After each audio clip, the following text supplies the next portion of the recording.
우리 오늘 마태복음 5장 9절 말씀 같이 살펴볼 텐데요. 팔복의 7번째 복입니다. 5장 9절 말씀 우리 한 목소리로 같이 읽겠습니다.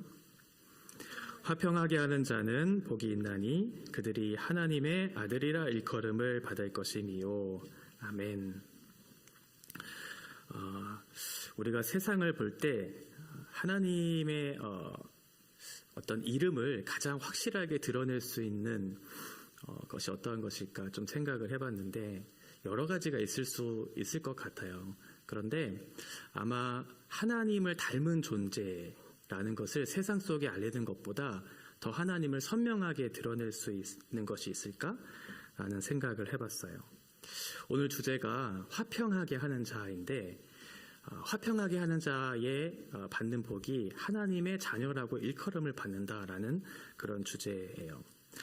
그러니까 하나님의 자녀라고 하는 것은 하나님을 닮은 존재잖아요. 하나님을 닮은 존재로 너희가 이 세상 속에 나타날 것이다. 너희는 참 하나님을 많이 닮았다라는 것을 세상 속에 우리로 하여금 알 수 있도록 그렇게 우리를 부르신다고 말씀하고 있는 거죠. 이 말씀을 지난주 말씀과 좀 연결해서 좀 생각해 보면 지난주에는 마음이 청결한 자에 대해서 우리가 살펴봤잖아요. 마음이 청결한 자는 하나님을 볼 것이다 라고 그렇게 말씀을 했었죠. 그래서 하나님의 특별한 임재라든지 또 자연세계 안에 나타난 하나님의 어떤 크신 능력들 그리고 사람들과의 관계 속에서 볼 수 있도록 그 사랑에 충만한 것들 이런 것들을 하나님께서 하나님의 어떤 임재나 어떤 자연 만물이나 사람을 통해서 그 속에 깃들여져 있는 하나님의 지혜와 그 능력과 사랑들을 볼 수 있도록 우리에게 그런 은혜의 방편들을 마련해 주셨어요. 그러면 하나님을 보면 어떻게 될까요? 하나님을 자꾸만 보면 어떻게 될까요? 어제도 보고 오늘도 보고 내일도 보고 매일마다 하나님을 보게 되면 하나님을 닮아가게 되겠죠. 마음이 청결한 사람들은 하나님을 볼게 될 것인데 그 하나님을 보는 과정들이 지속되고 반복되면 그 하나님을 닮은 형상으로 빚어져 간다는 거예요. 우리가 결혼 생활을 하다 보면 부부가 서로 닮는다고 하잖아요. 그 사람의 표정과 생김새들이 서로 보면서 닮아가는 것처럼 우리도 하나님을 계속해서 보는 거예요.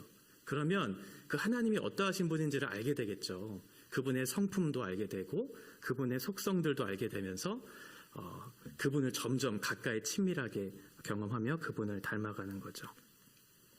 이렇게 마음이 청결한 사람들이 하나님을 보는 것과 또 그 사람들이 하나님을 보면 볼수록 하나님의 자녀답게 닮아가는 과정들이 서로 연결되어 있다는 것을 우리가 좀 생각해 볼 수 있을 것 같아요. 지난주 마음이 청결해지는 어떤 그런 과정 속에 필요한 것들이 있었는데 두 가지였어요. 하나는 먼저는 우리 안에 있는 죄를 깨끗하게 해야 되는 죄를 비워야 되는 과정들이 필요했었죠. 예수 그리스도의 피로 말미암아 우리의 더러워진 이 죄악들이 깨끗이 씻어내야 돼요. 그래야 하나님의 자녀로서의 출발을 이제 시작할 수 있을 테니까요. 그런데 한번 우리가 회개하고 믿음을 가졌다고 해서 우리 안에 있는 죄가 완전하게 깨끗하게 씻겨지는 것은 아니죠. 저와 여러분들이 지금 경험하고 있는 것처럼 죄라고 하는 것과 은혜라고 하는 것에 계속적인 갈등을 가지고 살아가고 있기 때문에 그래요. 그래서 우리의 마음속에 어떠한 것이 그것을 지배하고 있는가에 따라서 우리가 죄를 짓기도 하고 때로는 하나님의 말씀대로 순종하며 살 수 있는 그런 모습들이 되는 것이죠. 마찬가지로 화평도 우리가 하나님과 화평을 먼저 누려야 다른 사람들과의 관계 속에서 화평을 이렇게 만들어가면서 누릴 수 있게 되는 것이거든요. 마찬가지로 하나님과의 관계가 새롭게 회복되어지고 가까워지려면 그 안에 죄의 요소들을 깨끗이 씻어야 되는 것처럼 먼저는 죄에 대한 요소들을 깨끗이 씻기고 하나님의 은혜의 충만함들이 우리의 마음을 지배하고 계속해서 담겨져 갔을 때 비로소 그것들을 유지하면서 하나님과의 화평과 다른 사람들과의 화평을 계속해서 살아갈 수 있게 되겠죠. 이 두 가지가 반드시 우리 가운데 있어야 돼요. 우리의 힘으로는 누군가와 샬롬의 관계를 맺을 수 있는 존재가 아니기 때문에 그래요. 이 샬롬이라고 하는 것이 구약적 의미에서 어떠한 깨트림이 없는 온전한 상태를 얘기하는데, 이 온전함이라고 하는 이 상태가 모든 영역을 다 포함하는 그런 개념이에요. 지난주에 우리가 마음이라고 했을 때, 마음은 어떠한 감정을 일으키는 하나의 장소만을 얘기한다고 말씀드리지 않았었죠. 마음이라고 하는 것은 우리의 지성과 감정과 의지라고 하는 우리의 인격 자체를 얘기한다고 말씀을 드렸어요. 마찬가지로 화평이라고 하는 것은 어떤 부분적인 영역에서만 온전함을 받아들이는 온전한 상태가 되어지는 것을 얘기하고 있지는 않고요. 우리의 영혼이나 우리의 육체나 우리의 경제적인 것이나 사회적인 질서나 이런 모든 것들이 하나도 깨어지지 않는 모든 것이 다 온전한 상태를 얘기했었을 때 구약에서 샬롬이라고 얘기하는 거죠. 예를 들어서 어떠한 사람이 경제적으로 전혀 그런 물질의 어떤 그런 풍요함 때문에 걱정이 없어요. 그런데 그 사람이 정신적으로 지금 큰 문제가 생겼다고 한번 생각해 보세요. 그러면 경제적인 어떤 일정한 부분에서는 샬롬을 누린다고 얘기할 수 있겠지만 정신이 지금 멀쩡하지 않고 파괴되었다면 온전한 평화를 누리지 못하고 있는 거죠. 경제적으로도 괜찮고 정신적으로도 문제가 없어요. 그런데 혼자 살아요. 다른 사람과 관계를 전혀 맺지 않아요. 고립되어 있어요. 그러면 어떻게 될까요? 참된 샬롬이 없는 거죠. 물질적으로도 정신적으로도 관계도 어느 정도 맺고는 있는 것 같아요. 그런데 나라에 전쟁이 일어났어요. 그러면 모든 것들이 다 무너지겠죠.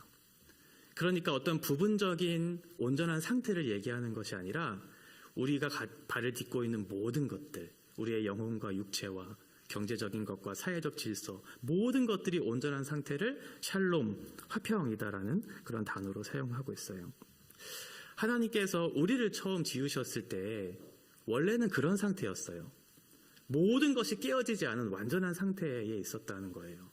그래서 누군가를 보면서 미워하는 그런 관계, 시기하는 그런 관계, 그런 마음의 어떤 불편함들, 이런 것들이 없었던 상태였다라고 하는 거죠. 그런데 죄라고 하는 놈이 우리의 마음속에, 이 세상 속에 들어오고 나서부터 문제가 이제 터지기 시작했어요. 죄로 인해서 하나님과 우리와의 관계가 단절됐어요. 원래는 하나님과 우리와의 관계는 매우 친했는데 죄 때문에 하나님과 우리가 멀어지게 되었어요. 그러면 어떠한 일이 일어날까요? 우리 인간은 하나님께서 주시는 자원을 먹고 살아야 되는 존재거든요. 하나님께서 우리에게 생명과 은혜의 공급들을 계속해서 부어줘야지 비로소 우리가 인간답게 하나님이 원하시는 모습으로 살아갈 수 있게 되었는데, 그것이 단절되니까 어떻게 되겠어요? 먼저는 하나님과의 관계가 파괴되겠죠. 하나님과의 관계가 파괴되면 거기로부터 나타나는 여러 가지 증상들이 이제 우리의 삶을 지배하기 시작해요. 그래서 자연 피조 세계와의 관계가 파괴돼요. 그리고 다른 사람과의 관계도 파괴돼요. 그리고 내 자신조차도 스스로 사랑하지 못해요. 내 자신이 누구인지조차도 모른 채 그렇게 파괴된 관계 속에서 살아간다라고 하는 거예요. 그러면 우리의 마음속에 어떠한 것이 지배를 하게 되겠어요? 마음에 채워지지 않은 공허함들이 생기겠죠. 원래는 하나님께로부터 은혜와 생명의 공급을 받았을 때 비로소 내가 충만한 그런 어떤 온전한 상태를 가지고 하나님과 친밀한 교제를 누리며 살 수 있었을 텐데, 그게 없으니까 이 채워지지 않은 것들을 어딘가에서부터 채워야지만 내가 살 수 있을 것이라고 생각을 하게 되는 거죠. 이 결핍들을 어디로부터 채우기 시작했냐면 다른 사람들이 가지고 있는 물질이나 그 사람이 가지고 있는 어떠한 자원들을 빼앗아서 내가 나의 어떤 욕구들이나 욕망들을 채우기 시작했던 거예요. 그러면 관계가 어떻게 될까요? 다른 사람들 것을 빼앗아요. 심지어는 죽이면서까지 내 욕망을 채우려고 그런 시도들을 계속 하다 보면 관계는 당연히 틀어지게 되겠죠. 그리고 그 속에서는 신뢰라고 하는 단어가 들어갈 자리가 없게 돼요. 그래서 죄라고 하는 것이 우리의 모든 관계들, 우리의 모든 일상들을 파괴하는 일들이 이제 일어나기 시작했던 거죠. 그런데 하나님께서 원래 우리에게 그렇게 살라고 우리를 만드신 것이 아니었거든요. 그래서 하나님은 우리를 향한 그리고 세상을 향한 계획을 이제 세우기 시작하셨어요. 그게 이제 구원의 계획이죠. 하나님께서 죄로 인해 단절된, 그래서 스스로 살 수 없고 파괴된 질서 가운데 살아가는 사람과 세상을 향한 새로운 질서를 회복시키시기 위한 계획을 세우셨는데, 그것이 이제 예수 그리스도를 통해서 새로운 질서를 만드시겠다라고 하는 그런 구원의 계획이었어요. 우리가 사는 이 시대를 보면 굉장히 아픈 일들이 많이 있지만 그 핵심은 무엇이냐면 결국은 자기의 이기적인 어떤 태도나 자기 중심성을 벗어나지 못하는 그런 사고방식들, 이런 것들을 벗어내지 못하기 때문에 서로 불행하게 되었고 깨어진 관계가 된 것인데, 세상은 얘기해요. 개인의 행복을 추구하는 것, 개인의 물질을 소유해서 내가 무엇인가를 얻는 것, 이것이 인생의 가장 큰 목적이고 인생의 최고의 가치다라고 그렇게 사람들이 얘기하는 거예요. 그래서 모든 사람들이 하나님이 없기 때문에 그것을 볼 수 있는 눈이 없으니 세상이 말하는 대로 흘러가는 대로 그것을 추구하고 그것을 채워가면서 살아가는 사람들이 되었던 거죠. 자기중심적인, 자기밖에 모르는 그런 사람들이 살아가는 세상 속에는 희생이나 헌신이나 사랑이나 배려나 존중이라고 하는 단어는 이미 잊혀진 지 오래겠죠. 오로지 자신만을 위해서, 자기의 어떤 행복만을 위해서 그렇게 살아가는 인생들, 이 속에는 참된 샬롬이 들어올 자리가 없어요.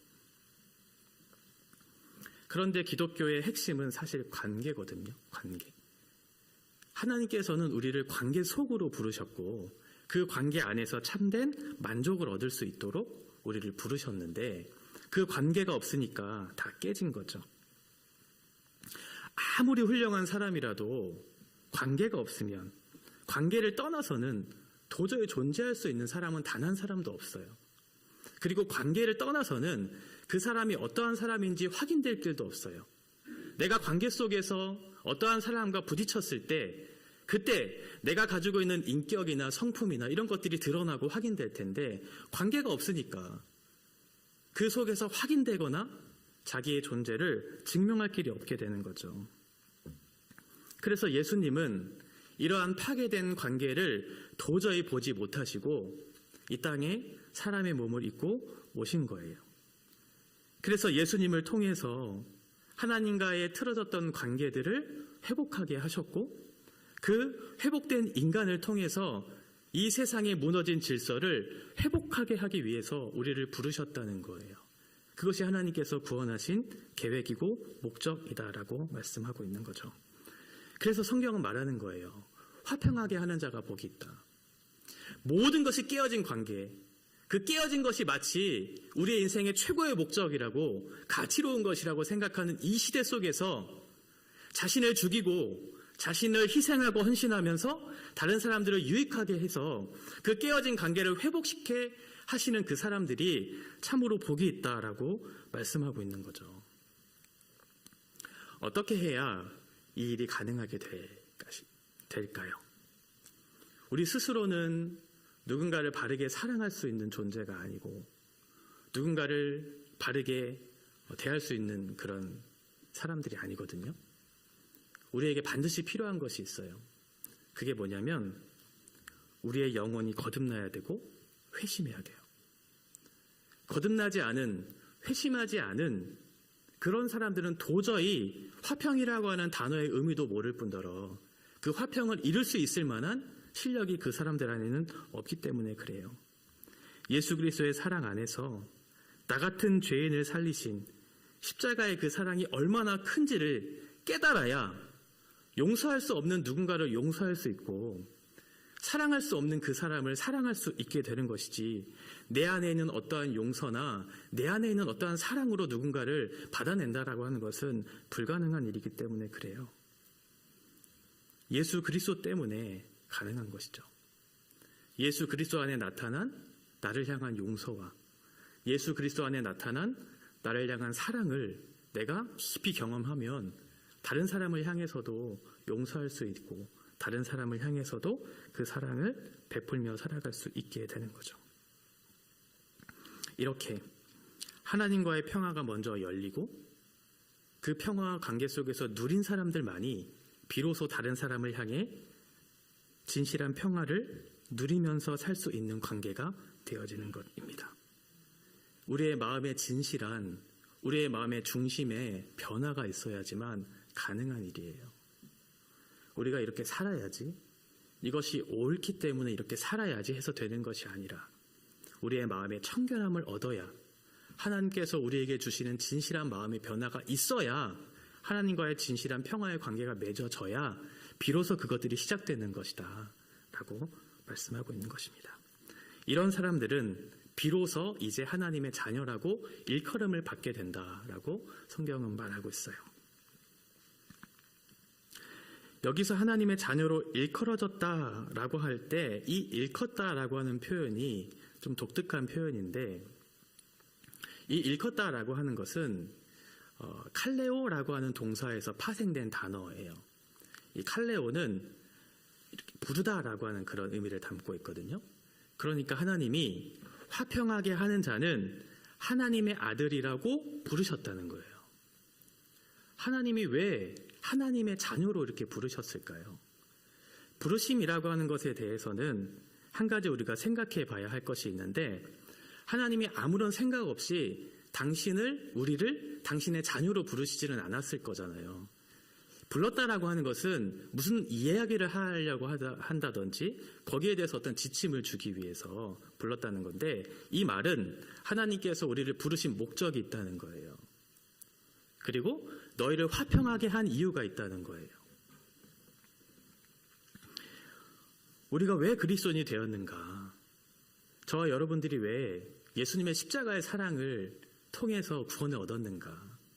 물론 우리가 하나님께서 주시는 그 사랑을 경험하고 그 안에서 만족을 누리고 하나님과의 평화를 누리는 것이 너무나 큰 복인 건 맞아요. 그런데 너희들만 그 복을 누리면서 이 세상을 살고 만족을 느끼라고 우리에게 은혜를 주신 것이 아니다라고 하는 거죠. 너희를 하나님의 자녀라고 부르신 이유는 분명한 목적이 있는데, 그게 뭐냐면 다른 사람을 향한 그런 태도를 바르게 하라는 거예요.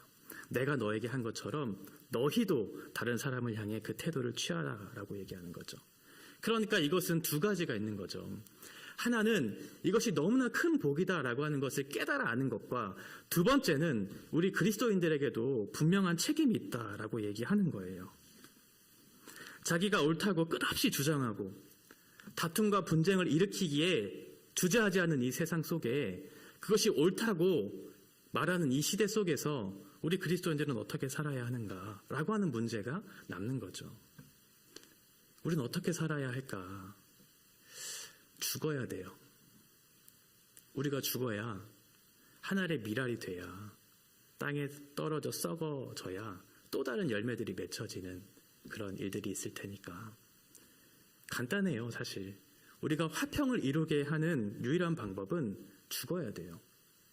예수님이 우리를 위해서 죽으셨던 것처럼 그 안에서 당신의 사랑과 은혜의 풍성한 결과들이 어떠한 것인지를 알게 하셨던 것처럼 우리가 그것에 대해서 순복하고 감격하고 인정하고 믿음으로 주님 앞에 나아와 주님, 제가 이렇게 살게 되었습니다. 주님 감사합니다. 라고 그렇게 고백하게 되었던 것처럼 우리를 통해서 우리가 죽어서 다른 사람의 유익을 얻게 함으로 다른 사람들에게 그 화평을 이루도록 우리를 부르셨다라고 하는 것이죠. 우리는 이미 자신 안에서 내 안에 있는 죄와 부패를 봤어요. 내가 얼마나 하나님 앞에 큰 죄인이었다는 것을 발견했던 그런 사람들이죠.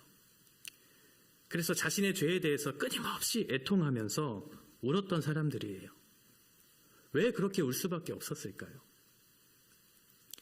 내가 하나님의 마음을 아프게 했던 당사자라는 사실을 알았기 때문이죠. 그래서 끊임없이 십자가 앞에서 자신의 죄 때문에 아파하고 울었고, 내가 그런 자리에 섰던 사람이다라는 것을 인정하면서 주님께서 주시는 은혜에 감격하며 울었던 사람들이에요. 그런 나를 위해서 예수님이 당신의 생명을 주기까지 사랑하시고 죽으셨다면, 내가 다른 누군가를 위해서 가슴을 찢고 울고 죽는 것은 그렇게 어려운 일이 아닐 수 있죠. 우리가 죽을 수 있는 이유는, 그리고 그리스도와 함께 언제든지 죽을 준비가 되어 있는 이유는 그리스도께서 나를 위해서 십자가에 달려 대신 죽으셨기 때문에 그래요. 그리고 그것으로 말미암아 하나님과 나와의 막힌 담을 허무셨고, 우리의 단절된 은혜와 생명의 공급들을 이제는 그리스도로 말미암아 채움을 받아서 이제 내가 누구인지를 비로소 알게 되었고, 이제 내가 비로소 그 길을 걸어갈 방향을 설정하게 되었고, 그 목적지를 향해서 온전히 걸어갈 힘을 얻고 주님 앞에 나아가게 된 사람들이기 때문에 그래요. 그래서 세상으로서는 도저히 할 수 없는 일을 우리는 할 수 있는 거예요. 세상으로서는 그 화평을 이루어야 되는 이유도 모르고 그 화평을 이룰 동기와 능력과 목적도 상실했겠지만, 우리는 그리스도 안에서 그리스도 때문에 그것을 할 수 있는 사람들이 된 것이죠. 하나님께서 저와 여러분들에게 이런 은혜를 주신 것은 너를 통해서